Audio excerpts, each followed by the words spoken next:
Stage 4 మోకాళ్ల అరుగుదలకి నొప్పి లేకుండా కీళ్ల మార్పిడి ఆపరేషన్ చేయబడును. Doctor Ramesh Gajula, endoscopic spine ortho surgeon and pain physician, పెనిషియా spine pain ortho and sleep centre, Uppal, Hyderabad.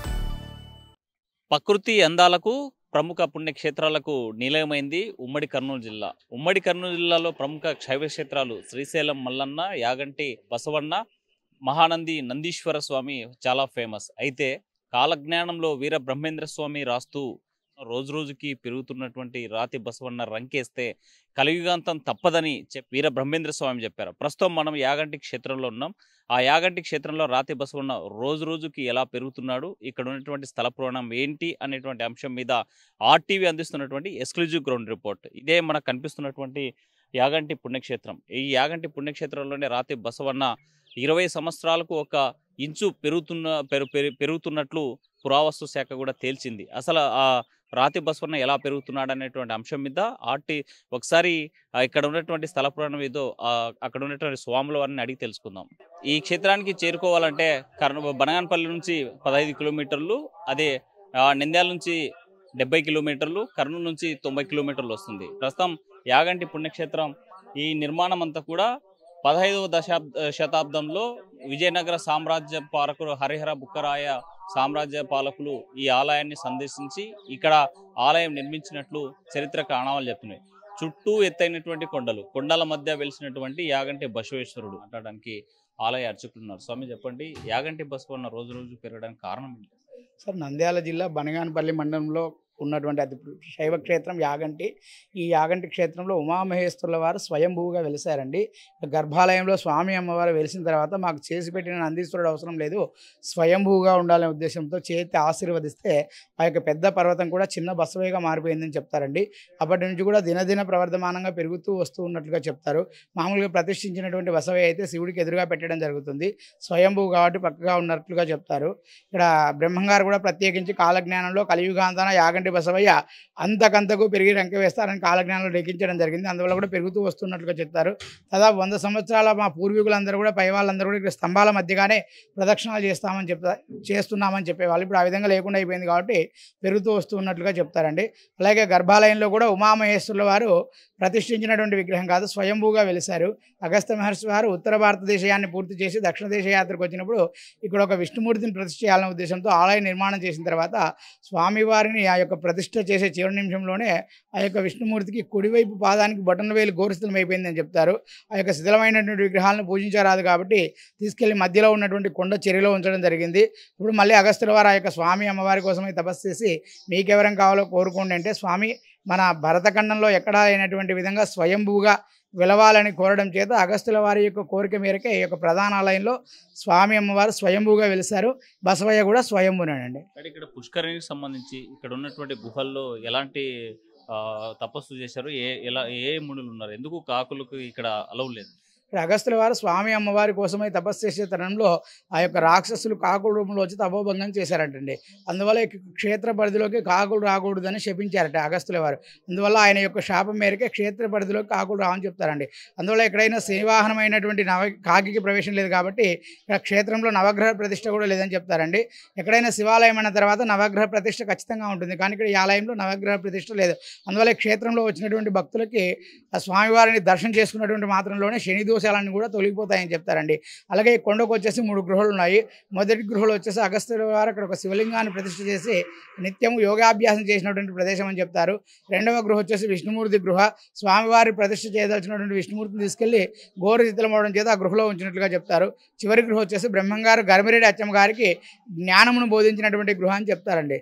అలాగే ఇక్కడ పుష్కరిణిలో వచ్చేసి నీరు ఎక్కడి నుంచి వస్తుందో తెలుసుకోవాలనే ఉద్దేశంతో అగస్త్యుల వారు ఆ యొక్క ముచ్చట్ల అనే క్షేత్రంలో పసుపు కుంకుమ కలిపితే సాయంకాలం అనే టయానికి ఇక్కడికి వచ్చాయంటండి. ఉదయం కలిపితే సాయంకాలానికి వచ్చాయి. అందువల్ల నీరు అక్కడి నుంచి ఇక్కడికి వస్తుందని చెప్తారు. అగస్త్య పుష్కరునికి వస్తూ ఉంది అని చెప్తారండి. ఈ ఆకాశ దీపం సంబంధించి ఇక్కడ ఆ యొక్క శనివాహనమైనటువంటి కాకి ప్రవేశం లేదు కాబట్టి ఇక్కడ నవగ్రహ ప్రతిష్ఠ లేదని చెప్తాము, శనికి స్థానం లేదని చెప్తాము. అందువల్ల ఈ క్షేత్రంలో యొక్క గర్భాలయ విమాన గోపురానికి సమాంతరంగా ఆకాశ దీపం ఉందండి. అక్కడ నువ్వులతో వెలిగిస్తే ఆ యొక్క శని బోధలు, ఏలినాటి శని బాధలన్నీ కూడా తొలగిపోతాయని చెప్తారండి. యాగంటి అని పేరు ఎలా వచ్చింది సార్? అగస్త్యుల వారు ఆ యొక్క స్వామి అమ్మవారి కోసమై తపస్సు చేసినప్పుడు శివుడు అమ్మవారు ఇద్దరు కూడా సాక్షాత్తుగా దర్శనం ఇచ్చారట. ఆ యొక్క భగవంతుని చూచినటువంటి తన్మయత్వంలో నేను కంటిని శివ అన్నారట. నేకంటి అనేది పోయి వాడుకలోకి యాగంటిగా పేరు మారినట్టుగా చెప్తారండి. యాగంటి బసవన్నకు సంబంధించినటువంటి ఈ కాలజ్ఞానంలో అంటే ఎప్పుడు ఏ యుగంలో కాలయుగం కలియుగంతో కలియుగ అంతమున అంతకంతకు పెరిగి రంకె వేస్తారని చెప్పడం జరిగిందండి. కలియుగంలోనే రంకె వేస్తారన్నట్లుగా బ్రహ్మంగారు కాలజ్ఞానంలో లిఖించడం జరిగిందండి. అంటే కాలజ్ఞానంలో చెప్పినట్లు వీరబ్రహ్మం గారు ఇప్పుడు జరిగినటువంటి ఏమైనా ఆనవాళ్ళు ఉన్నాయా? అంటే చింత చెట్టుకు మల్లెపూలు కాయడం ఇవన్నీ కూడా జరుగుతున్నాయి కదండి. వాటి ప్రకారమే ఇది కూడా జరుగుతుందని యొక్క భక్తుల నమ్మకం. కాలజ్ఞానంలో చెప్పినట్లు ఇక్కడ ఉన్నటువంటి బసవన్న రోజు రోజుకి పెరుగుతున్నాడు. స్వయంభుగా వెలిసినటువంటి స్వామి నందీశ్వరుడు. ఎందుకంటే ఏ ఆలయంలో చూసినా స్వయంభుగా కాదు, మనం ప్రతిష్ఠించినటువంటి విగ్రహాలను చూస్తాము, నందీశ్వరుని చూస్తాం. కానీ ఇక్కడ స్వయంభుగా వెలిచారు, రోజు రోజుకి పెరుగుతున్నటువంటిది. ఇది గతంలో ఒక 1000 సంవత్సరాల క్రితం ఈ చుట్టూ ఈ మండపం చుట్టూ ప్రదక్షిణ చేసేందుకు అవకాశం ఉండేది. కానీ ఇప్పుడు ప్రస్తుతం చూస్తే మండపం అంతా కూడా విస్తరించి ఉండి ఎక్కడ కూడా ప్రదక్షిణలు చేసేటువంటి అవకాశం లేకుండా పెరుగుతున్నటువంటి రాతి బసవన్న, ఈ బసవన్న స్వయంగా వెలిచారు. ఈ బసవన్న కలియుగాంతంలో కాలజ్ఞానంలో రాసినట్లు లేచి రంకె వేస్తే కలియుగం మునిగిపోతుందనేటువంటి భక్తుల నమ్మకం. దాంతోపాటు కాలజ్ఞానంలో బ్రహ్మేంద్ర స్వామి చెప్పినట్టు అనేక సందర్భాలు కూడా చాలా జరిగాయి. వేప చెట్టుకి పాలుగారు, మల్లెపూలు కూడా చింత చెట్టు పూసినటువంటి పరిస్థితి కూడా కనిపించింది. కానీ రాతి విగ్రహాలు కూడా నీళ్లు తాగినటువంటి పరిస్థితి కూడా చూసాం. అయితే కొంతమంది భక్తులు ఉన్నారు. చెప్పమ్మా, ఏమి విన్నారమ్మా? విఘ్నేశ్వరుడు పాలు తాగినారు కదా, అప్పుడు అవి చెప్పలేదా మీరు? విఘ్నేశ్వరుడు గురించి ఏం తెలుసమ్మా మీకు? బసవన్న గురించి మామూలుగా చదువుతా అంటాము పుస్తకాలలో. కలియుగాంతన కాలు దువ్వి రంకేస్తాడు అనేది తెలుసు, అంతవరకే తెలుసు, కానీ ఇంకేం తెలియదు. అప్పుడు ఎప్పుడో చూసినాము, మళ్ళీ ఇప్పుడు రెండో టైం వచ్చి చూస్తున్నాము. అప్పటికి ఇప్పటికి చాలా ఎత్తు అయిపోయినాడు, తిరిగేదానికి అవకాశం లేదు. అది తిరగడానికి బాగుండింది ప్లేసు. అప్పుడు బాగా తిరిగినాము, పిల్లలు అందరూ వచ్చి, ఫ్యామిలీ వచ్చి. ఇప్పుడు తిరగడానికి లేదు. అప్పుడు వచ్చినాము కాబట్టి ఇప్పుడు మళ్ళా అవి ఎన్నేళ్ళలో అప్పుడు చిన్నపిల్లలు, అప్పుడు మా బిడ్డలు చిన్నపిల్లలు, అప్పుడు వాళ్ళకి పెళ్ళిళ్ళు అయిపోయి వాళ్ళకి బిడ్డలు పుట్టి పెద్దలు అయిపోయినారు, వాళ్ళకి పెళ్ళిళ్ళు కూడా అయిపోయినాయి. చేసినాము, నందీశ్వరుని చుట్టూ చేసిన ప్రదర్శన చేసినాము. అప్పుడు ఈరోజు పరిస్థితి ఇప్పుడు ఆయన పెద్దగా అయిపోయినాడు, ఏడ తిరిగేకి లేదు. ఇప్పుడు ఎట్లా తిరుగుతామో మనము చూసిపోదాము కండ్లతోనని వచ్చినాము. ఉమామహేశ్వర స్వామి ఆలయ సందర్శకులకు నమస్కారం. ఈ బసవేశ్వర గురించి, ఉమామహేశ్వర స్వామికి ఏకైక భక్తుడు మన బసవన్న స్వామి. ఏకైక భక్తుడు ఎవరన్నా ఉన్నారు అంటే అది బసవన్న స్వామి. మన ఉమామహేశ్వర స్వామి వారికి ఏకైక భక్తుడు మన బసవన్న స్వామి. ఆ స్వామి మహిమలు అంతా ఇంత కాదు, చెప్పుకుంటే చాలా ఉన్నాయి. 1, 2 కాదు, 1000 కాదు, కోట్ల సంఖ్యలో ఉన్నాయి ఆయన మహిమలు. మేము అనంతపూర్ డిస్ట్రిక్ట్ నుంచి వచ్చాము. ఏమనిపించిందమ్మా ఇవాళ కార్తీక మాసం, అందులో బసవన్న దర్శనం, మరోవైపు ఉమామహేశ్వర స్వామి దర్శనం? స్వామి వారి దయ ఉంటే మనం ఏమి ఆపలేము. స్వామి వారు దావా ఇచ్చారు, మేము దర్శనం ఇచ్చారు, మేము వచ్చాము, అంతే. మాది ఏమీ లేదు. స్వామి వారి ఆజ్ఞ దయ సంపూర్ణంగా జరిగింది. మనం ఈ స్థల పురాణంలో మరొక ఇంపార్టెంట్ అంశం ఏంటంటే పక్కనే ఉన్నటువంటి అగస్త్య పుష్కరిణి. ఆ పుష్కరిణికి నీళ్లు ఎలా వస్తున్నాయి, పరిస్థితి ఏంటి, ఆ పుష్కరిణి యొక్క ప్రత్యేకత ఏంటి అనేటువంటి అంశాన్ని కూడా ఒకసారి పరిశీలిస్తాం. అగస్త్య పుష్కరిణికి వెళ్ళేటువంటి మార్గం ఇదే. ఇది శివాలయానికి, ఉమామహేశ్వర స్వామి ఆలయానికి వెనుక భాగాన ఉంది. మనం కనిపిస్తున్నటువంటి ఈ పుష్కరిణి అగస్త్య పుష్కరిణిగా పేరుగాంచింది. అయితే అగస్త్యుడు తపస్సు ఆచరించే కంటే ముందు ఇక్కడే స్నానం ఆచరిస్తారు.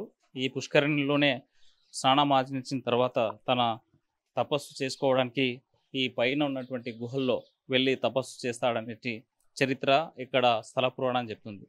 తేట తెల్లంగా మనకు కనిపిస్తున్నటువంటి ఈ నీరు మొత్తం చాలా స్పష్టంగా, శుభ్రంగా, శ్రేష్టంగా కనిపిస్తూ ఉన్నాయి. మనం ఒక కాయిన్ వేసినా సరే మనం చూస్తున్నాం, వాటర్లో కనిపించేటువంటి కాయిన్స్ కూడా మనకు స్పష్టంగా కనిపిస్తున్నాయి. ఈ పుష్కరిణికి ఉన్నటువంటి ప్రత్యేకత ఏంటంటే ఎర్రమల అడవుల్లో నుంచి జారువారుతున్నటువంటి ఈ ప్రవాహము మనకు స్పష్టంగా ఇక్కడ ఒక విగ్రహంలో నుంచి, నందీశ్వర విగ్రహంలో నుంచి వస్తున్నటువంటి నీటి ధార, ఈ ధార ముచ్చట్ల గ్రామంలో ఉన్నటువంటి నీటి కొలల నుంచి, అక్కడ ఉన్నటువంటి ఎర్రమల కొండల నుంచి ప్రవహిస్తూ ఉంటుంది. అయితే బయటికి ఎక్కడ ఈ నీటి ప్రవాహం కనిపించదు. కేవలం ముచ్చట్లో ఉన్నటువంటి ఒక కొలంలో అక్కడ పసుపు కుంకుమ వేసిన తర్వాత ఇది ఎక్కడి నుంచి వస్తున్నాయని చెప్పి అనుమానం వచ్చి ఆ ప్రాంతంలో ముచ్చట్లకు వెళ్ళి అక్కడ ఉన్నటువంటి పుష్కరిణి స్థానం ఏదైతే ఉందో అక్కడ పసుపు కుంకుమ వేసిన తర్వాత సాయంకాలానికి ఈ కొలనుకు చేరుకున్నాయని నిర్ధారించారు అగస్త్య మునీశ్వరుడు. అందుకే దీన్ని అగస్త్య పుష్కరిణిగా పేరుగాంచింది. స్పష్టంగా మనం ఈ నీటి కొలను ఎప్పుడు కూడా దీనికి మించి ఇక్కడ కనిపిస్తున్నటువంటి నీటి ప్రవాహం ఏదైతే ఉందో ఈ నీటి ప్రవాహాన్ని మించి ఎప్పుడు కనిపించదు. అయితే ఎప్పుడు అంటే 365 రోజులు ఏ కాలంలోనైనా సరే కనీసం ఎండిపోవడం కానీ, ఇంతకు మించి వర్షాకాలం వచ్చినా సరే నీటి ప్రవాహం పెరగడం కానీ ఎక్కడ ఆనవాళ్ళు లేవు అని చెప్పి స్పష్టంగా ఆ స్థల పురాణం చెప్తుంది. ఈ నీటి ప్రవాహం ఇక్కడ నుంచి వెళ్ళేటువంటి ఈ నీరంతా కూడా ఈ పరిసర ప్రాంతాల్లో ఉన్నటువంటి 20 ఎకరాల్లో ఈ నీటి ప్రవాహంతోనే పంటలు పండిస్తారు. దీని తర్వాత అక్కడే ఇంకిపోయినట్టు ఈ పుష్కరిణి వాటరు నీళ్లు ఇంకిపోతాయనేటువంటిది చరిత్ర ఇక్కడ ఉన్నటువంటి స్థల పురాణాన్ని బట్టి మనకు తెలుస్తుంది. అగస్త్య ముని ఈ పక్కనే ఈ పైన కనిపించేటువంటి ఈ కొండ గుహల్లోనే తపస్సు చేశాడు. ఆ తపస్సు చేసినటువంటి ప్రాంతానికి మనం ఒకసారి వెళ్దాం. ఇక్కడ చూస్తున్నట్లయితే మనకు స్పష్టంగా కనిపిస్తూ ఉంది ఈ ఎర్రమల కొండల్లో వెలిసినటువంటి యాగంటి ఉమామహేశ్వర స్వామి నందీశ్వరుల ఈ ప్రాంతంలోనే ఈ కనిపించేటువంటి కొండ గుహల్లోనే 3 గుహలు ఉన్నాయి. ఒకటి అగస్త్య ముని తపస్సు చేసినటువంటి ప్రాంతం, రెండవది వైష్ణవ విగ్రహాన్ని అంటే వెంకటేశ్వర స్వామిని ప్రతిష్ఠించేందుకు ఏర్పాటు చేసి ఉన్నటువంటి గుహ, ఆ పక్కనే వీర బ్రహ్మేంద్ర స్వామి కాలజ్ఞానం రచించేటువంటి క్రమంలో ఇక్కడికి వచ్చి అగస్త్య ముని తర్వాత అంటే ఇక్కడ తపస్సు చేసుకున్నట్లు ఆనవాళ్ళు మనకు కనిపిస్తూ ఉన్నాయి. ఒకసారి ఆ గుహలోకి వెళ్దాం. ఆ గుహలలో ఎలాంటి సిచ్యువేషన్ ఒకసారి చూద్దాం. వీర బ్రహ్మేంద్ర స్వామి కాలజ్ఞానం రవ్వలకొండలో రాస్తూ అక్కడే ఉన్నటువంటి భూ అంతర్భాగంలో ఉన్నటువంటి గుహ ఏదైతుందో ఆ గుహలో నుంచే రవ్వలకొండ నుంచి ఈ గుహ మార్గానికి వచ్చేటువంటి దారి. అగస్త్యుడు తపస్సు చేసిన తర్వాత ఆ నెక్స్ట్ ఇక్కడ ఈ గుహలో వీర బ్రహ్మేంద్ర స్వామి కాలజ్ఞానం రాశారు. ఆ బసవేశ్వరుని దర్శించుకునేందుకు ఇక్కడికి వచ్చి ఇక్కడే ఈ గుహలో తపస్సు చేసినట్లు తెలుస్తుంది. అయితే ఈ చిన్న గుహలోనే తపస్సు చేసినటువంటి మనకు తెలుస్తూ ఉంది. మరి ఇక్కడ నుంచే ఆ గృహ మార్గం లోపలికి వెళ్ళాలంటే చాలా చీకటిగా ఉంది. కనీసం 3 అడుగులు మాత్రమే ఉన్నటువంటి పరిస్థితి. లోపలికి వెళ్ళే కొద్దీ ఈ గుహ యొక్క ఎత్తు పెరుగుతున్నటువంటి పరిస్థితి. మనకు ఇక్కడే శివలింగాన్ని ప్రతిష్ఠించి వీర బ్రహ్మేంద్ర స్వామి ప్రత్యేక పూజలు చేసినట్లు మనకి ఆనవాళ్ళు స్పష్టంగా కనిపిస్తూ ఉన్నాయి. చేసినట్లు వీర బ్రహ్మేంద్ర స్వామి స్థల పురాణం మనకు చెప్తున్నటువంటి అంశం. మనతో మాట్లాడడానికి పూజారమ్మ ఉన్నారు. వీర బ్రహ్మేంద్ర స్వామి ఇక్కడికి వచ్చారని, ఇక్కడ ఏం చేశారని తెలుసమ్మా మీకు? కాశీలో పుడతాడు, పాపాజీ మఠంలో పెరుగుతాడు. 10 ఏళ్ళు బాలుడుగా అచ్చమ్మింటికి వస్తాడు బనగానపల్లికి. అప్పుడు ఆవులకి దానా లేదు, ఏమీ లేదని వేరే వాళ్ళు చాటగా చూస్తే అప్పుడు ఇక్కడ తోలుకొచ్చి ఉపదేశం ఇచ్చి ఆమె కొడుకు పుట్టి గుడ్డివానికి కళ్ళు తెప్పించి రవ్వలకొండకి ఇక్కడికి సొరంగ మార్గం, బ్రహ్మయ్య స్వామి ప్రతిష్ఠించిన శివలింగం, ఆదిశంకరాచార్యులు కానీ దీంట్లోనే తపస్సులు చేశారు. ఇక్కడ ఒక భాగాన్ని రాశారు. ఆ తర్వాత మఠానికి పోయి జీవ సమాధి అవుతాడు బ్రహ్మయ్య స్వామి. అంటే వీర బ్రహ్మేంద్ర స్వామి ఇక్కడ 12 సంవత్సరాలు ఇక్కడ కూర్చొని తపస్సు చేశాడు. అంటే ఎందుకోసం అని రవ్వలకొండ నుంచి ఇక్కడికి వచ్చేవాళ్ళు? అంటే అచ్చమాంబ రవ్వలకొండలో కాలజ్ఞానాన్ని రాసేటప్పుడు చూస్తుంది కాబట్టి వేరే వాళ్ళు చెప్తారు ఆవులకి దానా లేదు, ఏమీ లేదంటే చూసినప్పుడు స్వామి నీతో నేను ఆవులు కాపించిన తప్పు అయ్యింది, నువ్వు స్వామివి అని అన్నాక ఆమె తెలుసుకున్న తర్వాత మఠానికి పోయి జీవ సమాధి అవుతాడు. బ్రహ్మంగారి మఠం కందిమల్లయ్య పల్లె అంటారు. అంటే ఇక్కడ నుంచి పూజలు అయిపోయిన తర్వాత కాలజ్ఞానం రాసిన తర్వాత కందిమల్లయ్యకి వెళ్తారా? కందిమల్లయ్య పల్లె అంటే బ్రహ్మంగారి మఠం అంటారు, కందిమల్లయ్య పల్లె అంటారు. మనకి ఇక్కడ కనిపించేటిది వెంగమాంబకు సంబంధించినటువంటి విగ్రహము. స్వామి ఇక్కడే గోవులను తీసుకొచ్చి పూజ చేసుకుంటూ కాలజ్ఞానం రాశారు. ఈ ఎదుటే కనిపించేటువంటి మనకు కనిపిస్తుంది ఇక్కడ సొరంగ మార్గం. ఈ సొరంగ మార్గం ద్వారా ఇక్కడ నుంచే రవ్వలకొండ అంటే 10 కిలోమీటర్ల దూరంలో ఉన్నటువంటి రవ్వలకొండ ప్రాంతంలో కూడా కాలజ్ఞానం రాసినట్లు మనకు స్పష్టంగా మన చరిత్ర చెబుతున్నది. ఈ మార్గం ద్వారా మొత్తం సొరంగ మార్గం ఇది. ఈ మార్గం ద్వారా ఈ గుహ ద్వారా రవ్వలకొండకి చేరుకొని ఇక్కడ నుంచే అంటే భూ అంతర్భాగంలో ఉన్నటువంటి ఈ గుహల ద్వారా ఈ మార్గం ద్వారా వచ్చి ఇక్కడే పూజలు చేసినట్లు మనకి స్థల పురాణం చెప్తున్నటువంటి అంశం. సో కాలజ్ఞానం రాయడంతో పాటు కలియుగంతంలో జరగబోయేటువంటి చరిత్రను కలియుగంతో జరగబోయేటువంటి ఈ రాతి బసవన్న లేచి రంకెవేసి కలియుగం అవుతుందని చెప్పినటువంటి వీరబ్రహ్మేంద్ర స్వామి ఇక్కడే ప్రత్యేకమైనటువంటి పూజలు చేస్తూ కాలజ్ఞానం రాశారని ఇక్కడ చరిత్ర చెప్తున్నటువంటి పరిస్థితి. ఆకాశ దీపం ప్రత్యేకత ఏంది, ఆకాశ దీపం ఎందుకు వెలిగిస్తారనే అంశం మీద ఒకసారి మాట్లాడదాం. ఆ అర్చకులు ఏం చెప్తారో విని. ఆకాశ దీపం ఏర్పాటు చేయడం జరిగింది. ఆకాశ దీపం ఏ సమయంలో వెలిగిస్తారు, ఎలా అక్కడికి చేరుకోవాలనే అంశం మీద మనతో మాట్లాడడానికి ఆకాశ దీపం ప్రతిరోజు వెలిగించేటువంటి అర్చకులు ఉన్నారు. మేడం సార్ చెప్పండి, ఆకాశ దీపం ప్రత్యేకత ఏంటి సార్? ఇక్కడ ఏంటంటే ఇక్కడ అగస్త్యుల వారు ఇక్కడ కూర్చొని తపస్సు చేసుకుంటుంటే కాకాసుడు రాక్షసుడు వచ్చి కావని గందరగోళం చేస్తే అగస్త్యుల వారి యొక్క తపస్సు భంగం కలిగింది. అప్పుడు అగస్త్యుల వారి యొక్క భంగం కలిగిన వల్ల ఈ క్షేత్రంలో కాకి కానీ నవగ్రహ స్థాపన ఉండకూడదని శాపం ఇచ్చారు. కాబట్టి ఈ క్షేత్రంలో స్వామివారికి వచ్చే భక్తులు శివునికి అభిషేకం చేసినా, కార్తీక మాసంలో ఆకాశ దీపం వెలిగించినా, ఏ సంకల్పం అనుకున్నా భగవంతుడు ఇక్కడ మంచి సంకల్పం ఇస్తున్నాడు. ఇక్కడ విశేషం ఏంటంటే ఏలనాడు దోషం కానీ, సంతాన సౌఫల్యం కానీ, విద్యాబుద్ధి ఆరోగ్యం కానీ సమస్త దోషాలు తొలిపోయి భగవంతులో ఎంత గాలి వర్షం వచ్చినా గాలి ఆరిపోకుండా దీపం వెలుగుతుంది. ఇది చాలా విశేషమైన సంకల్పంని ఇక్కడ దీపం వెలియడం జరుగుతుంది. ఒక కార్తీక మాసంలో ఒక శివరాత్రి మాత్రం ఒకప్పుడు పెట్టేవాళ్ళు. ఇప్పుడు ప్రతిరోజు కొండ ఎక్కి దీపం పెట్టాల్సి జరుగుతుంది.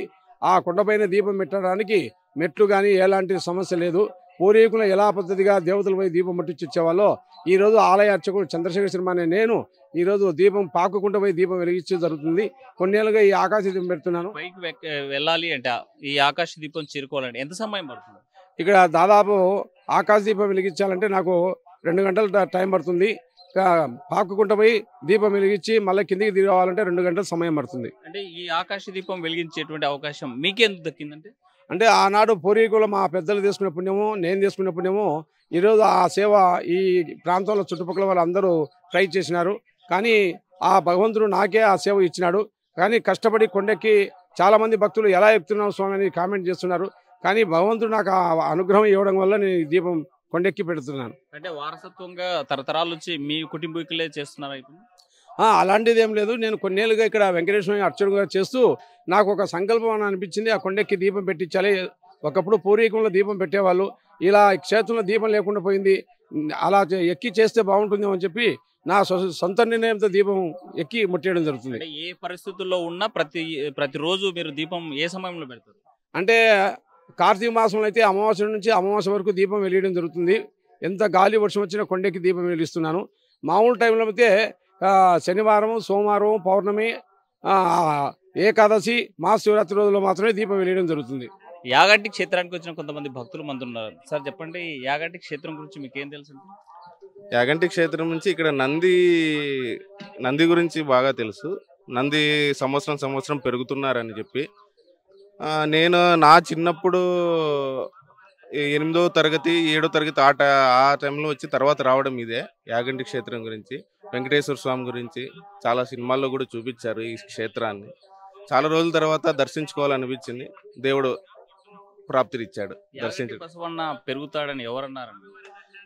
పూర్వీకులు, మన పెద్దలు, హిస్టారికల్ అంతే. మన పెద్దలు చెప్పడమే మనం పాటించడము, వినడము. అదే సార్, యాగంటి బసవಣ್ಣని గురించి మేము పుస్తకాల్లో చదువుకున్నాము, మా పూర్వీకులు చెప్తా ఉండ్రి, దాన్ని నమ్ముతున్నాము 100%. స్థల మహత్యం ఉంది. భగవంతుడు, నేను ఫస్ట్ టైం రావడం అనంతపురం జిల్లా నుంచి, ఒక అతీతమైన అనుభూతి, దేవుణ్ణి స్పర్శ దర్శనం చేసుకున్నాము. ఏదో ఒక రకమైనటువంటి ఫీలింగ్ అయితే మాకు వచ్చింది, అది మాటల్లో చెప్పలేము. భగవంతుడు మాకు అనుగ్రహం ఇప్పుడు ఇన్ని సంవత్సరాలకి ఇచ్చినాడు. కాలజ్ఞానంలో వీర బ్రహ్మేంద్ర స్వామి చెప్పాడు కలియుగం జరుగుతుందని, అది నమ్మొచ్చా? నమ్మాల్సిందే సార్, మన పురాణాల్లో మనం నమ్మాల్సిందే, నమ్ముతాము కూడా. ఏమనిపించింది యాగంటి బసవన్నను చూస్తే? ఒక రకమైన ఫీలింగ్ వచ్చింది సార్. మేము ఎప్పుడు చదువుకునింది వినడమే కానీ ఇప్పుడు వచ్చి దగ్గరగా చూసేటప్పటికి అది మాటల్లో చెప్పలేనటువంటి ఫీలింగ్ వచ్చింది సార్ మాకు. చూస్తూనే ఒక రకమైన అనుభూతి, భక్తిభావము అన్నీ వచ్చినాయి. చాలా శివాలయాల్లో బసవన్న అంటే చిన్న విగ్రహం లా ఉంటది, కానీ ఇక్కడ అది పెద్దగా ఉంది కదా. అసలు ఇది చెక్కబడిందా లేకపోతే పెరిగింది అనుకుంటున్నారు? అది పెరుగుతున్నట్టు అక్కడ ఉంది కదా సార్, స్తంభం దగ్గర కూడా మనకు కనిపిస్తుంది కదా బాగా స్వామి పెరుగుతున్నట్టే. నందీశ్వరుడు లింగం పైన పార్వతీ శివుడు ఉన్నారు. అది మేము తక్కువ క్షేత్రాల్లో పార్వతీ శివుడు పక్కపక్కనే ఉండడము చూడడము ఎక్కడే గానీ చూడలేదు. పానిమట్టం మీద ఒకే మామూలు అంటే లింగం మాత్రమే ఉంటుంది, దానిపైన ఏం చెక్కిండ్రు. మాక్సిమం ఓం అని రాసింటారు, 3 గీతలు వేసింటారు. ఇక్కడ మాత్రం శివుడు పార్వతి పక్కపక్కనే కూర్చున్నట్టుంది. స్పర్శ దర్శనం చేసుకున్నాము. ఆ దేవుడు అనుగ్రహం వల్ల అంత మంచి జరగాలని మనస్ఫూర్తిగా కోరుకుంటున్నాం. చాలా భగవంతుని అనుగ్రహం అని మేము చాలా నమ్ముతున్నాం సార్. ఒకప్పుడు బసవన్న చుట్టూ ప్రదక్షిణ వేసేవాళ్ళంట, అది వినడం మేము పెద్దోళ్ళ ద్వారా. ఇప్పుడు రాను రాను పెరిగి పెరిగి 4 స్తంభాలకు ఫుల్ అయిపోయింది అది. ఇప్పుడు ఈశ్వరుడు పార్వతి ఒకే పానివట్టం మీద నిలుచుకొని ఉండడము ఇది ఒక భారతదేశంలో ఫస్ట్ అని మాకు తెలిసిన విషయము. మాకు ఈ క్షేత్రం రావడం మేము 2వ సారి, 2 years బ్యాక్ వచ్చినాము, మళ్ళీ ఇది 2వ సారి. మాకు చాలా ఆనందంగా ఉంది. కార్తీక మాసంలో రావడం, ఫస్ట్ దినమే రావడం మాకు చాలా ఆనందంగా ఉంది. భక్తి భావనతో మేము వచ్చినాము. యాగంటి మహాక్షేత్రంలో బ్రహ్మంగారు చెప్పినటువంటిది, ఇక్కడ బసవేశ్వరుడు ఎంతో ఇంత కలియుగాంతరం కూడా ఇతది రంక వేస్తాడని చెప్పినటువంటిది. ఆకాశ దీపము మనము మన గోత్రనామాలతోటి ఆ అయ్యగారికి చెప్పి ఎప్పుడైతే చెప్తామో ఎంత వడకండ్ల వాన వడనిగాక ఆ ఆకాశ దీపము ఆరిపోదు. అదే ఈ ఉమామహేశ్వర క్షేత్రంలో ఎన్నెన్నో కూడా వింతలు ఉన్నాయి. యాగంటి బసవన్న ఆ వీర బ్రహ్మేంద్ర స్వామి చెప్పినటువంటి కాలజ్ఞానంలో ఇంత నేను చూస్తున్న పడుతుంది కూడా ఎక్కడో కూడా పురావస్తు శాఖ వాళ్ళు కూడా రాసిండ్రు. ఇంత పెరిగి ఎప్పుడైతే రంకె వేస్తుందో ఆ రంకె వినబడ్డ వారందరూ కూడా చనిపోతారని కాలజ్ఞానంలో రాయబడింది. కావున అది బ్రహ్మంగారు చెప్పింది ఏదైనా ఖచ్చితంగా జరుగుతుంది. అనంతపురం డిస్ట్రిక్ట్ గుత్తి. బసవన్న గురించి ఇంతకుముందు అదే బ్రహ్మం గారి చరిత్రలో బసవన్న రంకె వేస్తే కలియుగం అంతం అయిపోతుందని విన్నాం. అంతవరకు తెలుసు, పెద్ద స్టోరీ తెలియదు. చూడలేదు, ఎక్కడ చూడలేదు. అంటే ఈ సైజు చూడలేదు. కర్ణాటకలో కురుగోడ్లో ఉందండి. ఇది పెరుగుతూ వచ్చింది, అది ఉండేది అట్లా ఉండింది. నేను అనంతపురం నుంచి. మాది బళ్ళారి అనమాట. అక్కడ చుట్టుపక్కల తెలుసు కర్ణాటక. మీరు బసవన్న గురించి ఏం విన్నారండి? నేను ఇది ఫస్ట్ టైం ఇక్కడికి వచ్చింది, దీని గురించి నాకు పెద్దగా తెలియదు. ఇలాంటి బసవన్న ఎక్కడైనా చూసారా? చూసానండి నేను, కురుగోడ్లో, బళ్ళారి జిల్లా. ఇంకా హైట్ ఉంటుందండి ఇది. దాని గురించి అంత ఐడియా లేదండి. అది పెరుగుతా ఉంటే మేక కొట్టారని మాత్రం తెలుసు. అక్కడ కురుగోడ్లో. మనం చూస్తున్నది అగస్త్యముని ఇక్కడ తపస్సు చేసినటువంటి మొదటి గుహ అటు సైడ్ ఉన్నది. ఈ ఎదుట కనిపించేటువంటి శ్రీ వెంకటేశ్వర స్వామి దేవస్థానం. అగస్త్యముని వెంకటేశ్వర స్వామిని ప్రతిష్ఠించేందుకు విగ్రహాన్ని తయారు చేసినటువంటి ఈ గుహని కంటిన్యూగా పడుతున్నటువంటి వర్షాల వల్ల ఈ కొండ చర్యలు విరిగిపడతాయని ఆ ప్రాంతాన్ని నిషేధ ప్రాంతంగా పడింది. ఇప్పటికే 2-3 సార్లు రాళ్లు జారిపడినటువంటి నేపథ్యంలో ఈ ప్రాంతానికి వెళ్లకుండా భక్తులు దూరం నుంచే దర్శనం చేసుకోవాలనేసి చెప్పినటువంటి పరిస్థితి యాగంటి స్థలానికి ఉన్నటువంటి స్థల పురాణం. వీడియో జర్నలిస్ట్ చంద్రశేఖర్తో హుస్సేన్, RTV, కర్నూలు. తెలుగులో న్యూస్ కి ఫాస్టెస్ట్ యాప్ ఇప్పుడు టోటల్లీ న్యూ అవతార్లో జస్ట్ 5 seconds లో కంప్లీట్ న్యూస్. సోషల్ మీడియాలో ట్రెండ్స్ కి one stop solution. Live TV app voice search option తో ఇప్పుడే డౌన్లోడ్ చేయండి లేదా అప్డేట్ అయిపోండి. యాప్ లింక్ డిస్క్రిప్షన్ లో ఉంది.